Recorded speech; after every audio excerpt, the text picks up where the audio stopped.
তো দেখতে পাচ্ছেন আপনারা, এই গমটা কিছুদিন আগে কাটা হয়েছে এবং পাশের ওই ভুঁইটা সহ কিছুদিন আগে গম কাটা হয়েছে। বাট গম কাটার পরে কিছু নাড়া মানে পড়ে থাকে, সেগুলা জমি মালিক পুড়িয়ে দেয়, যার ফলে দেখতে পাচ্ছেন যে তারা পুড়াইছে। কিন্তু দুঃখের বিষয় হচ্ছে তারা এই মাথায় আগুন ধরাইছিল, কিন্তু ওই মাথায় অপর মাথায় যে গম আছে সেই গমে কিন্তু আগুন ধরে গিয়েছে।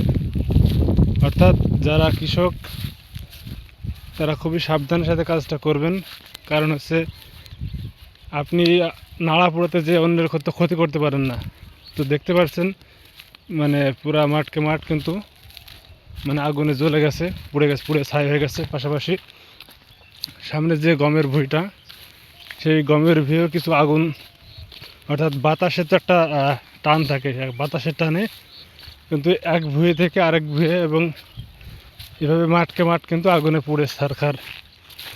তো দেখতে পাচ্ছেন এই ভুঁইটাও কাটা হয়েছে কিছুদিন আগে, মেশিন দিয়ে কাটা হয়েছে। পাশাপাশি এই যেই ভুঁইটার কথা বলছি, এই সাইডটা কিছু হয়নি, বাকি এই যে সাইডটা, অর্থাৎ মানে ওই মাথাতে আগুন ধরালো, তো ওই ধানের ক্ষেতে আগুন ধরালেও বাতাসের গতির কারণে কিন্তু সেই আগুন পুরা নাড়া পুড়তে পুড়তে পুড়তে পুড়তে পুরো ভুঁইকে ভুঁই, অর্থাৎ কিছু অংশ আছে এবং কিছু অংশ কিন্তু পুড়ে গেছে। দেখতে পাচ্ছেন যে এই মাথাতে আগুন, অর্থাৎ এই কলার ভুঁইয়ের এই পাশ দিয়ে, এই দিক দিয়ে, এবং দেখতে পাচ্ছেন বাকিটা প্রায় অর্ধেকের বেশি ভুঁই কিন্তু গমে মানে নেয় আর কি, পুরা হোড়া পোড়া হয়ে গেছে একেবারে আগুনে, বিশাল ক্ষতি কিন্তু। অর্থাৎ ওই মাথায় আগুন জ্বালালেও সেই আগুন কিন্তু পুরা মাঠকে মাঠ মানে পুড়িয়ে ফেলেছে আর কি। তো সাবধানে যারা এই কাজগুলো করবেন, বিশেষ করে যাদের জমি আছে, মাঠে আবাদ পানি করে থাকেন, এইসব নাড়া পোড়ানোর ক্ষেত্রে দেখতে পাচ্ছেন কি অবস্থা।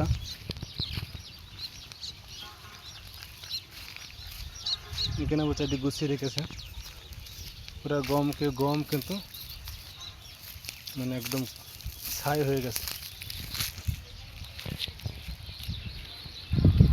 অর্থাৎ ওই মাথায় 3-4টা ভুঁই কিন্তু একেবারে আগুনে পুরা সয়লাভ হয়ে গেছে। দেখতে পাচ্ছেন কিছু অংশ গম আছে এবং বেশিরভাগ গমে কিন্তু পুড়ে ছাই। হ্যাঁ হ্যাঁ, তো অনেক মানুষই আসছে দেখতে।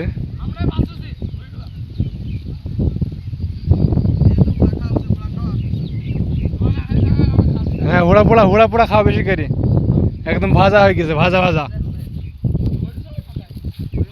ওই মাথা থেকে এসে এদিক দিয়ে চলে গেছে, মানে বেশিরভাগই শেষ আর কি, সামান্য কিছু।